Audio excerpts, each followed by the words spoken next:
Hello all Nithu's oven diaries episode 44. ஃபைனலாக நான் expect பண்ண ஆர்டர் வந்துருச்சு. என்னோட அப்பார்ட்மெண்ட்டில் இருக்க சிஸ்டர் அவங்க பாப்பாவோட ஃபர்ஸ்ட் பர்த்டேக்கு கஸ்டம் தீமில் 1 kg கேக் ஆர்டர் பண்ணியிருந்தாங்க. அண்ட் அவங்க பாப்பா நேம் தீம்லேயே பண்ணலாமான்னு கேட்டிருந்தேன். She said okay. அண்ட் இந்த கேக் நான் ரொம்ப என்ஜாய் பண்ணி ரெடி பண்ணேன். பிகாஸ் பாப்பாவோட நேம் ஸ்ரீ கிருஷ்ணா. ஸோ கிருஷ்ணா தீமில் 1 kg டால் கேக் தான் பிளான் பண்ணியிருந்தேன். அண்ட் அவங்க சாக்லேட் ஃப்ளேவரில் வேணும்னு கேட்டிருந்தாங்க.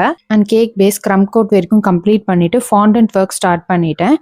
ஃபாண்டன்ட்ல ஃப்ளூட் அண்ட் பாட் மட்டும்தான் ரெடி பண்ணியிருந்தேன். பேலன்ஸ் எல்லாம் பிரிண்ட் அவுட்ல ரெடி பண்ணிட்டேன். அண்ட் அவுட் ஆஃப் ஃப்ராஸ்டிங்க்கு ப்ளூ அண்ட் கிரீன் கலர் தான் செலக்ட் பண்ணியிருந்தோம். அண்ட் ஃபைனல் ஃப்ராஸ்டிங் கம்ப்ளீட் பண்ணதும் ஏதோ மிஸ் ஆகுற மாதிரி இருந்தது. ஸோ அதனால பாப்பாவோட நேம் சாக்லேட்ல ரெடி பண்ணி போர்டில் எம்டி ஸ்பேஸ்ல ஃபில் பண்ணிட்டேன். அண்ட் உங்களுக்கும் யூனிக் ஃபிளேவர்ஸ் அண்ட் டிசைன்ஸ்ல கேக்ஸ் அண்ட் ப்ரௌனிஸ் வேணுமா? DM for more details and follow for special occasion offer updates. And print out toppers faux balls எல்லாமே ஆட் பண்ணதுக்கு அப்புறம் நான் எக்ஸ்பெக்ட் பண்ணதை விட சூப்பராகவே டர்ன் அவுட் இருந்தது. அண்ட் அதை சேஃபா பேக் பண்ணி செட் பண்ணிட்டேன். அண்ட் ஆஸ் யூஷுவல் டேஸ்ட் பண்ண ஒரு பைட் கிடைச்சது. அண்ட் ஷீ அண்ட் அவர் family were happy with the taste and service. Thank you. Happy eating.